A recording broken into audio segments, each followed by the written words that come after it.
जी नमस्कार, मैं Jitendra Kumar Chauhan, Chauhan science class में आपका स्वागत है। दोस्तों हम लोग पढ़ रहे हैं एडवांस मैथ और एडवांस मैथ में आज हम लोग देखेंगे त्रिकोणमिति के बारे में। तो अगर मेरा पढ़ा हुआ आप लोग को अच्छा लगे तो मेरे वीडियो को लाइक और शेयर करें और अधिक से दोस्तों में जुड़ने का प्रयास करें। चलिए आ जाते हैं टॉपिक पे। टॉपिक आज हम पढ़ेंगे त्रिकोणमिति, अंग्रेजी में से बोलते हैं त्रिकोणमिति। अब त्रिकोणमिति होता क्या है इसके बारे में हम पहले बेसिक जानकारी को अध्ययन कर लेते हैं। तो चलिए आ जाते हैं हम पहले पॉइंट को। ये त्रिकोणमिति होता क्या है? देखिए अक्सर ये त्रिकोणमिति तीन शब्दों के उपयोग से बना है। ये तीन शब्दों को मेल से बना। अगर त्रिकोणमिति के बारे में अगर बात करें कि इसको पढ़ना क्यों जरूरी था, तो पहले पहले क्या करते थे, पहले के जो गणितज्ञ थे उन्होंने क्या किया, जो ग्रहों की ऊंचाई, बड़े बड़े पर्वतों का ऊंचाई जो करना होता था, तो उनको उसकी लंबाई को ज्ञात करने के लिए, उसकी चौड़ाई को ज्ञात करने के लिए बड़ी कठिनाई होती थी। इसलिए इसके उनको शॉर्ट तरीके से और जल्दी से ज्ञात कर पाएँ, इसलिए त्रिकोणमिति को लाया गया। अब बात करें जो त्रिकोणमिति जो बना है कितने शब्द से बना है? ये तीन शब्द से बना है। एक बात करेंगे त्रिकोणमिति की, एक है त्रि और एक है कोण और एक है मिति। आपको अभी यहाँ से पता चल जा रहा होगा त्रिकोणमिति ये तीन शब्द से मिलकर बना है, जिसमें से त्रि का जो अर्थ होता है, त्रि का अर्थ होता है तीन, और कोण का अर्थ होता है कोणमिति या कोण की माप, ठीक है। और कोण का अर्थ करेंगे कोण और मिति का अर्थ होगा माप। आपको यहाँ से पता चल जाएगा कि तो त्रिकोणमिति कहेंगे किसे। देखिए तीन कोण की जो माप होगी, तीन कोण की जो माप होगी वही हमारा क्या कहलाएगी? त्रिकोणमिति। अभी तीन कोण किसकी माप होगी भाई? तो कहते हैं कि त्रिकोणमिति को अध्ययन करने के लिए हमको एक त्रिभुज की आवश्यकता पड़ती है, और त्रिभुज जो होती है समकोण त्रिभुज होती है। जब यहाँ बात कर लें ये समकोण त्रिभुज का, हम समकोण त्रिभुज की अगर बात करना चाहें तो इस प्रकार से एक समकोण त्रिभुज को हम ले लेते हैं। अब समकोण त्रिभुज के हम बारे में पढ़ें कि समकोण त्रिभुज किसे कहेंगे। तो समकोण त्रिभुज वैसे त्रिभुज को कही जाती है जिस कोण की मान जो होती है 90 डिग्री होती है, ठीक है। कह सकते हैं जिसका माप क्या होता है 90 डिग्री होती है, वो समकोण कहलाती है। इसके अलावा अगर बात करें जो यहाँ जो कोण बनता है ये 90 डिग्री का होता है।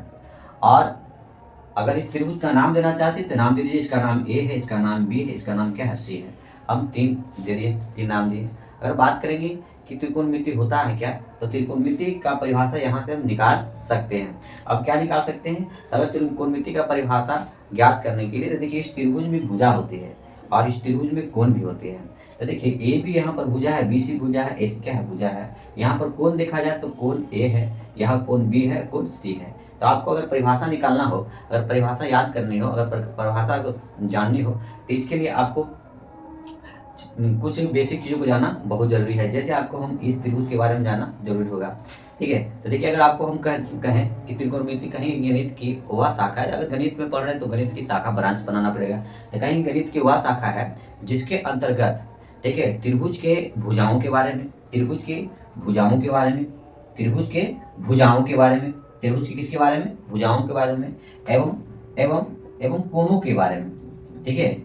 त्रिभुज की भुजाओं के बारे में, त्रिभुज के कोणों के बारे में अध्ययन किया जाता है, या जिनकी भुजाओं को मापों का अध्ययन किया जाता है, वो हमारे क्या कहलाते हैं? त्रिकोणमिति कहलाता है। अगर बात करें त्रिकोणमिति में, त्रिकोणमिति के कुल कितने अंक होते हैं, तो इसमें 6 अंक होता है। इसमें कितने अंक होते हैं? इसमें 6 अंक पाया जाता है। इसमें अंक की बात करें टोटल कितने अंक होते हैं? 6 अंक होते हैं। ये 6 अंक को भी हमने देखेंगे। अगर बात करें कि ये जो समकोण है, तो समकोण के सामने वाली जो भुजा होती है वो कर्ण कहलाती है। और कर्ण को अगर अंग्रेजी में बात करें, तो अगर अंग्रेजी में इसको लिखना चाहेंगे तो इसको बोलेंगे हाइपोटेनस। हाइपोटेनस इसे क्या बोलते हैं? हाइपोटेनस।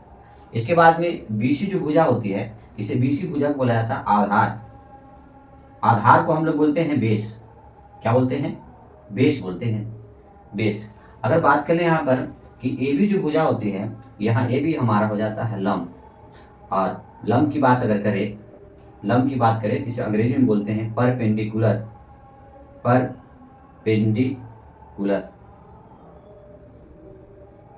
अंग्रेजी में से बात करें परपेंडिकुलर। अब यहाँ बात करें परपेंडिकुलर को इस प्रकार से हम लिख सकते हैं। इसके लिए पहला लेटर पी लिया जाता है, और बेस के लिए पहला लेटर बी लिया जाता है, और हाइपोटेनस के लिए पहला लेटर एच लिया जाता है। कहने का मतलब अगर हम त्रिकोणमिति जब अध्ययन करेंगे, बनाएंगे, तो उसके लिए इतनी बड़ी शब्दों का यूज नहीं करेंगे।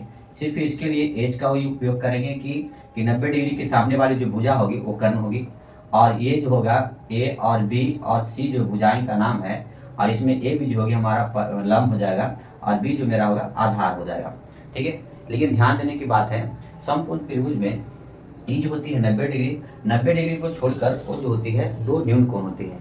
अगर न्यून कोण के बीच में अगर थीटा कोण लिया जाए, या अगर थीटा कोण ले लिया जाए, अगर क्या लिया जाए, थीटा कोण लिया जाए, तो थीटा कोण लेने से त्रिभुज की भुजा का मान बदल जाता है, उसकी एंगल चेंज हो जाएगी। जैसे यहाँ ध्यान देंगे, अगर यहाँ पर थीटा देंगे तो इसके सामने ये तो लंब हो जाएगा, और इसके सामने ये कर्ण हो जाएगा, ये क्या हो जाएगा, आधार हो जाएगा। लेकिन अगर बात करें कि अगर हम अब इस त्रिभुज में अगर थीटा हम यहाँ पर ले लें, तो अब यहाँ 90 डिग्री है, 90 डिग्री के सामने वाला जो कोण होता है कर्ण एच होती है, हाइपोटेनस होता है। इसके सामने वाली जो भुजा होती है अब लंब हो जाएगी, क्योंकि देखिए ये थीटा का कोण अब यहाँ हो जाएगा ए बी सी। अब देखिए तो ये क्या है, अगर त्रिभुज में जो थीटा होगी, जो न्यून कोण होगी, न्यून कोण के सामने वाली जिस कोण में थीटा होगी, बीटा होगी, अल्फा होगी, गामा होगी, डेल्टा होगी, अगर ये सब वर्ड का यूज किया जाएगा न्यून कोण में, तो उसके सामने वाली भुजा लंब हो जाती है। तो ये तो कर्ण हो जाएगा, ये लंब हो गया, तो जो बच जाएगा हमारा आधार हो जाता है, ये आधार हो जाता है, जिसको हम बी से दिखाएंगे, और लंब को हम पी से दिखाएंगे, ठीक है। और कर्ण को किससे दिखाते हैं, एच से दिखाते हैं। अगर बात किया जाए कि त्रिभुज में टोटल त्रिकोणमिति में 6 अंग होते हैं, ये 6 अंग कौन कौन से हैं, इनको हम थोड़ा सा देख लेते हैं। तो हमने क्या सीखा कि त्रिकोणमिति क्या है, त्रिकोणमिति 3 शब्दों से मिलकर बना है, एक त्रिकोणमिति। त्रि मतलब होता है 3, कोण का मतलब माप, ठीक, कोण का मतलब कोण, मिति का मतलब क्या होता है, माप। अगर बात करेंगे त्रिकोणमिति कहेंगे किसे, कहेंगे त्रिकोणमिति गणित विज्ञान की वैसी शाखा को कही जाती है जिसमें त्रिभुज के भुजाओं एवं कोणों का मापों का अध्ययन किया जाता है, उसे क्या कहते हैं, त्रिकोणमिति कहते हैं। त्रिकोणमिति को अध्ययन करने के लिए त्रिभुज की मदद लिया जाता है, जिसमें एक समकोण त्रिभुज होती है। अगर हम बात करें यहाँ से कुछ सीखने की चीज है तो हमें सीखेंगे। इसमें टोटल 6 अंग होता है, और 6 अंग जो होती है वो कौन कौन होती है, इन अंगों को हम जानने का प्रयास करते हैं। तो पहले देखिए हमने सीखा कि एक समकोण त्रिभुज की आवश्यकता पड़ेगी। इसमें जब समकोण त्रिभुज की आवश्यकता पड़ रही है तो इसके बारे में हमको जानकारी होना जरूरी है। अगर यहाँ ध्यान दें कि इसका नाम ए है, इसका नाम बी है, इसका नाम सी है, तो अगर इसके 90 डिग्री है तो 90 डिग्री के सामने वाली कोण क्या होता है, कर्ण हो जाती है। और कर्ण को हम अक्सर हाइपोटेनस बोलते हैं, इसको एच से दिखाया जाता है। अगर यहाँ बात कर लें कि ए बी जो होती है यहाँ लंब होती है, लंब को हम अगर दिखाना चाहें तो लंब को हम क्या बोलते हैं, पी से दिखाते हैं, परपेंडिकुलर। और ये अगर बात करें बीसी की, अगर बात करें तो बीसी जो होती है हमारा आधार हो जाती है। अगर आधार की बात करें तो इसे हम बेस को बी से लिखेंगे। इसके सामने वाली जो हो गया यहाँ पर आधार हो गया, इसके सामने वाला कोण जो हो गया ये लंब हो गया। लेकिन ध्यान देने की बात है कि अगर 90 डिग्री को छोड़कर 90 डिग्री को छोड़कर कहीं भी ए वाले स्थान पर या सी वाले स्थान पर थीटा आ जाए, बीटा आ जाए, तो उसकी भुजाएं बदल जाती हैं। जहाँ पे थीटा आता है उसके सामने लंब लिया जाता है। जैसे हम अभी आपको यहाँ बता ही रहे थे कि अगर मान लेते हैं ये 90 डिग्री है और 90 डिग्री के सामने वाला जो भुजा वो चेंज नहीं होगी। जैसे हम यहाँ पर मान लेते हैं ए है, बी है और सी है, इसके सामने वाले पे हमेशा कर्ण है, कर्ण कभी भी चेंज नहीं होगा, ध्यान ये रखना है। अगर यहाँ पर बात करें ये चीज, तो देखिए अगर हम यहाँ पर थीटा ले लें तो अब थीटा के सामने वाला क्या हो जाता है, लंब हो जाएगा, और इसके सामने वाला यह क्या होता है, आधार हो जाएगा। तो आपको ये चीज थोड़ा सा ध्यान देने का काम करना होगा कि जो एंगल होगा, न्यून कोण होगा, अगर उसमें थीटा आ जाए, बीटा आ जाए, अल्फा आ जाए, एक्स आ जाएगा, कुछ भी आ जाए, तो उसके सामने वाला लंब कहलाएगा, उसे पी से दिखाएंगे। ठीक है, तो ये तो हमारा था कुछ बेसिक चीजें थी। लेकिन इसके 6 अंग होते हैं, ये 6 अंग को हम पहचानते हैं, ये होता कौन कौन से 6 अंग होते हैं।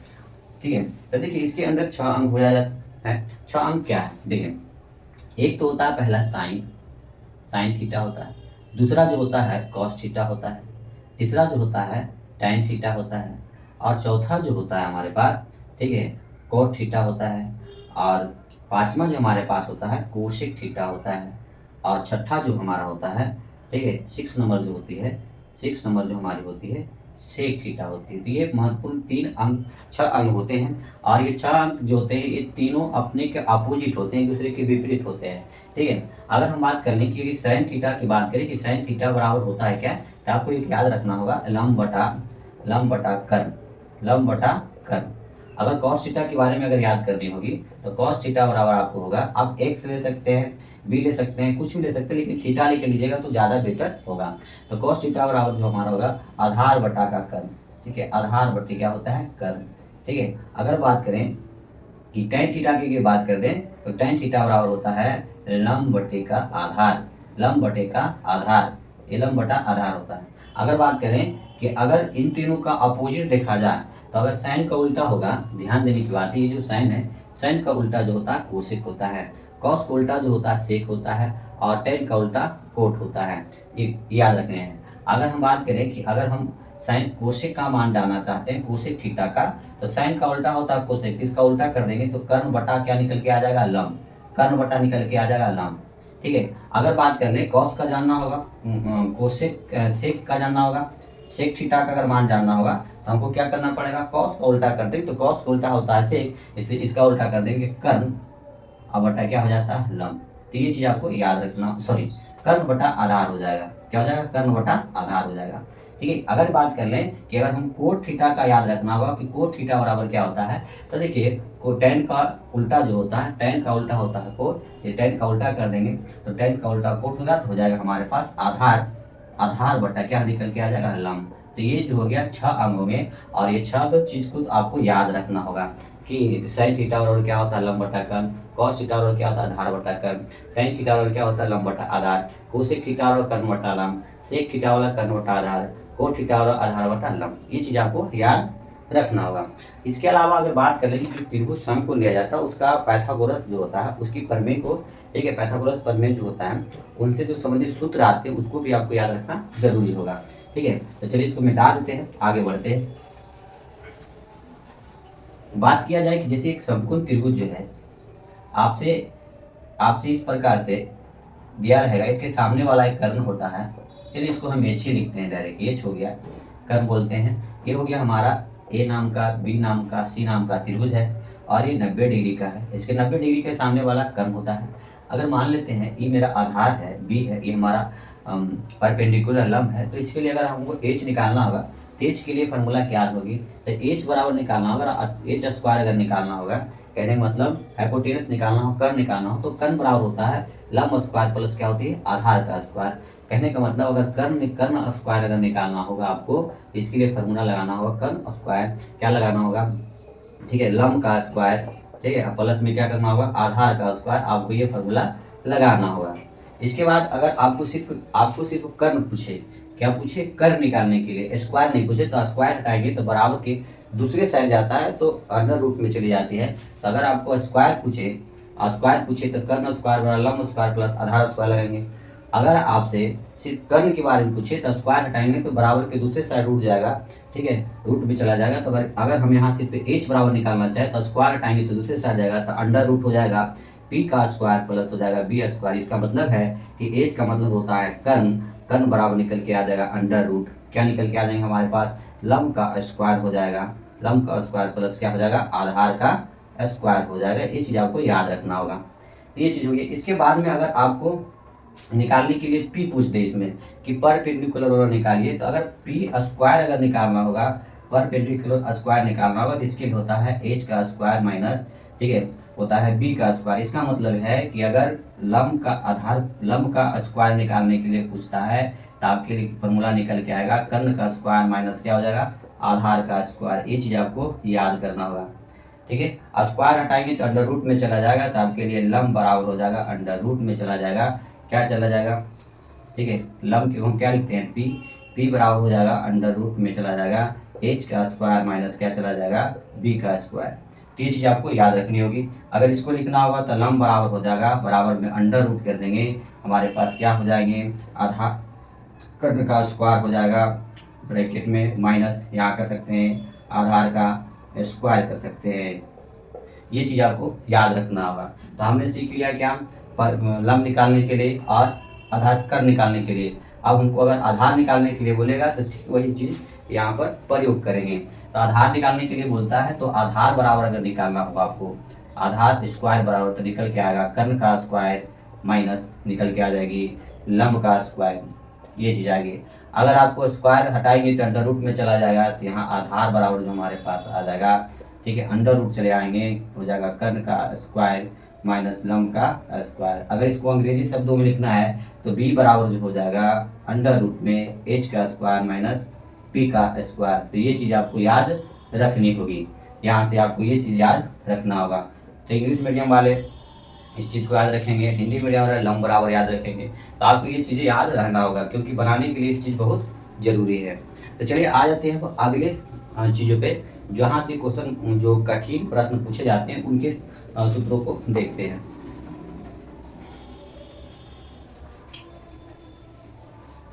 देखिए इसके बाद में हम आते हैं इसके महत्वपूर्ण जो सूत्र होते हैं, जहाँ से कठिन प्रश्न पूछे जाते हैं, तो उनको चीज़ों के बारे में हम देखते हैं। देखिए एक फॉर्मूला हमारे पास आता है, फर्स्ट नंबर होता है साइन स्क्वायर। साइन स्क्वायर ए भी बोल सकते हो, थीटा भी बोल सकते हो। साइन स्क्वायर थीटा बराबर, ठीक है, sine square theta plus cos square theta बराबर 1 होगा। अब यहाँ से एक फॉर्मूला निकाल सकते हैं आप कि अगर ये प्लस में रहेगा बराबर के दूसरे साइड जाएगा तो क्या होगा। तो देखिए एक चीज तो ये हमारे पास निकल गया कि sine square theta plus cos square theta बराबर क्या होती है, 1 होती है। अगर आप यहाँ से सिर्फ साइन स्क्वायर थीटा का फर्क प्रश्न पूछे तो आप यहाँ से निकाल सकते हैं कि साइन साइन स्क्वायर थीटा बराबर बराबर के, देखिए प्लस हो जाएगा बराबर के दूसरे साइड तो माइनस हो जाएगा, 1 माइनस हो जाता है कॉस स्क्वायर थीटा। अगर स्क्वायर हटाएंगे तो बराबर के दूसरे साइड जाएगा तो अंडर रूट में हो जाएगा। तो सिर्फ अगर साइन थीटा निकालनी हो इसके लिए अंडर रूट में चला जाएगा, और अंडर रूट में जाएगा तो हमारे पास क्या होगा, ठीक है, 1 माइनस कॉस स्क्वायर थीटा। तो एक तो फॉर्मूला आपको ये भी याद रखना होगा, एक तो फॉर्मूला आपके पास ये भी याद होगा, मतलब ये तीनों सूत्र का यूज किया जाएगा। इसके अलावा अगर आपसे कॉस स्क्वायर थीटा अगर पूछता है तो कॉस स्क्वायर थीटा, और अगर ये प्लस है बराबर के दूसरे साइड जाएगा तो 1 माइनस हो जाएंगे साइन स्क्वायर थीटा। अगर कॉस स्क्वायर स्क्वायर हटाएंगे तो दूसरे साइड जाएगा तो रूट में जाएगा तो कॉस थीटा और अंडर रूट हो जाएगा 1 माइनस साइन स्क्वायर थीटा। तो ये चीज़ भी आपको याद रखनी होगी, इतने फॉर्मूले आपको ये भी याद रखना होगा। इसके अलावा कुछ और फॉर्मूले होते हैं जिनको हम देख लेते हैं। एक होता है sec square theta minus tan square theta बराबर 1। ये चीज़ आपको याद रखना होगा। अगर सेक स्क्वायर थीटा की बात करें तो सिर्फ सेक स्क्वायर थीटा बराबर पूछ देती है, फॉर्मूला आपको याद रखना होगा, sec square theta minus tan square theta बराबर क्या होगा, 1। अगर सेक स्क्वायर थीटा आपसे पूछता है तो माइनस में बराबर के दूसरे साइड जाएगा तो 1 प्लस हो जाएगा टेन स्क्वायर थीटा। ये फॉर्मूला निकल कर आएगा आपके पास। अगर आपसे सेक स्क्वायर थीटा पूछा 1 प्लस टेन स्क्वायर थीटा, अगर सिर्फ सेक थीटा पूछता है आपसे तो ये स्क्वायर हटाएंगे बराबर के दूसरे साइड जाएगा तो अंडर रूट हो जाएगा, 1 प्लस हो जाएंगे टेन स्क्वायर थीटा। ये चीज़ आपको याद रखनी होगी। ये तीनों फार्मूला आपको याद रखना होगा ताकि बन सके। अब इसके बाद में यहाँ से प्रश्न और पूछते हैं, जैसे टेन स्क्वायर थीटा का ही पूछता है, फार्मूला कहेगा टेन स्क्वायर थीटा और बताइए। तो इसके लिए जो फार्मूला निकल के आता है, इसके लिए जो फार्मूला निकलता है बराबर के दूसरे साइड जाएगा, ठीक है, तो यहाँ हो जाता है सेक स्क्वायर थीटा माइनस 1 होती है। स्क्वायर हटाएंगे तो हमारे पास जो फार्मूला निकल के आता है टेन थीटा बराबर अंडर रूट में सेक स्क्वायर थीटा माइनस 1। तो ये चीज़ फार्मूला आपको याद रखना होगा, ये दो फार्मूले याद रखने होंगे। ये आपको पूरा त्रिकोणमिति अगर याद बनाना है, स्ट्रॉन्ग करना, तो ये चीज़ आपको याद रखना होगा। इसके अलावा अगर हम बात करें कि एक फार्मूले और हैं जो इससे स्क्वायर से संबंधित होंगे, ठीक है, तो इसको थोड़ा मिटाने का प्रयास करते हैं। चलिए एक और आता है हमारे पास फार्मूला जो होती है कोशिक स्क्वायर थीटा, होता है cosec square theta minus cot square theta बराबर 1। ये फार्मूला होता है हमारे पास। अब यहाँ से बात करें कि सिर्फ कोशिक स्क्वायर थीटा पूछे तो बराबर के दूसरे साइड जाएगा तो 1 प्लस क्या हो जाएंगे, 1 प्लस कोट स्क्वायर थीटा हो जाएंगे। अगर स्क्वायर हटाना है तो रूट में चला जाएगा तो यहाँ हो जाएगा कोशिक थीटा बराबर अंडर रूट 1 प्लस क्या हो जाएंगे, कोट स्क्वायर थीटा। तो ये चीज़ आपको ये भी याद रखना होगा आपको, और ये भी याद रखना होगा आपको, और ये भी याद रखना होगा आपको, अगर त्रिकोणमिति को मजबूत बनाना है। ठीक है, इसके बाद में अगर आपसे कॉट स्क्वायर पूछते, कॉट स्क्वायर थीटा तो आपका निकल के आता है कोशिक स्क्वायर थीटा माइनस 1। अगर हम बात करें कि यहाँ पर सिर्फ कोट थीटा अगर याद रखना होगा तो बराबर के दूसरे साइड जाएगा तो हो जाएगा कोशिक स्क्वायर थीटा माइनस 1। तो ये भी आप दो फार्मूले याद रख सकते हैं, इसको भी क्या कर सकते हैं आप याद रख सकते हैं। तो ये 3 चीज़ें थी, आपको यहाँ से भी याद रखना होगा। अगर बात करें कि कुछ फार्मूले और हैं जिसको आपको याद रखना होगा ध्यान में, जो बार बार एग्जाम में पूछे जाते हैं, तो देखिए सारी चीज़ों को याद रखना होगा आपको। अगर याद नहीं रहेगा, ठीक है, तो त्रिकोणमिति को आप बना नहीं पाएंगे। ठीक है, अब देखिए यहाँ पर एक चीज़ और आपको याद रखना होगा कि टेन थीटा बराबर होता है साइन थीटा और बटे में होता है कॉस थीटा। तो ये भी फार्मूला आपको याद रखना होगा। इसके अलावा टेन का उल्टा होता है कोट, तो कोट का भी आपको फार्मूला याद रखना होता है कॉस थीटा बटे में होता है साइन थीटा। तो ये भी आपको ये फार्मूले भी याद रखने होंगे। ठीक है, अब सारा चीज़ को हम प्रूव करके भी बताएंगे ये सब आता कैसे है सारा चीज़ को। इसके अलावा अगर बात करें कि एक कुछ फॉर्मूले और हैं, जैसे यहाँ पर होता है sine theta into cosec theta बराबर 1 होती है, तो ये भी आपको याद रखना होगा डायरेक्ट कि sine theta into cosec theta बराबर क्या होती है 1। अब यहाँ से आपको सिर्फ साइन थीटा का फॉर्मूला पूछ दे तो ये गुना में है तो बराबर के दूसरे भाग में हो जाएगा, तो 1 बटा कोसेक थीटा हो जाएगी। तो अगर गुना में रहेगा तो बराबर के दूसरे साइड जाएगा तो भाग में हो जाएगी। तो ये भी फॉर्मूला आपको याद रखना होगा। अगर आपसे सिर्फ कोसेक थीटा पूछता है तो आपको भी यहाँ से कोसेक रह जाएगा, ये बराबर के दूसरे साइड जाएगा तो 1 बटा क्या हो जाएगा साइन थीटा। ये भी आपको याद रखना होगा। इसके अलावा और फॉर्मूले की अगर बात कर लिया जाए तो यहाँ से भी आपको याद रखना होगी कि सेक थीटा बराबर जो होता है sec theta into tan theta बराबर 1 होती है।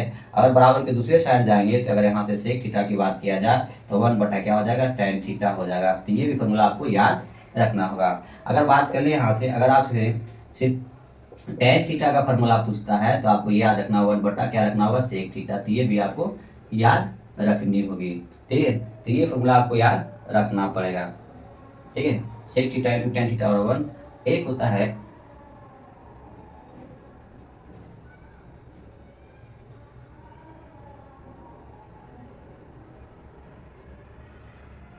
नहीं, यहाँ पर मिस्टेक हुआ है, आपको ध्यान देना होगा कि यहाँ पर जो है कि आपके लिए ये मिस्टेक हुआ है, सॉरी, यहाँ sec theta into cos theta into sec theta बराबर 1 होता है। अगर कॉस थीटा अगर बोलेगा तो निकालेंगे 1 बटा सेक थीटा।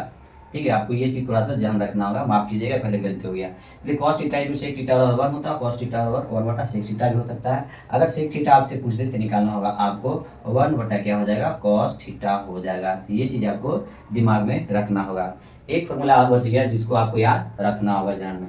चलिए यहीं से हटा देते हैं, इसके ऊपर हम लिखते हैं। देखिए ध्यान देंगे, एक फॉर्मूला हमारे पास क्या बच गया कि tan theta into cot theta बराबर 1 होगा। अगर आपसे टेन थीटा बोलेगा तो एक फॉर्मूला याद रखना पड़ेगा 1 बटा कोट थीटा, ये भी आपको याद रखनी होगी।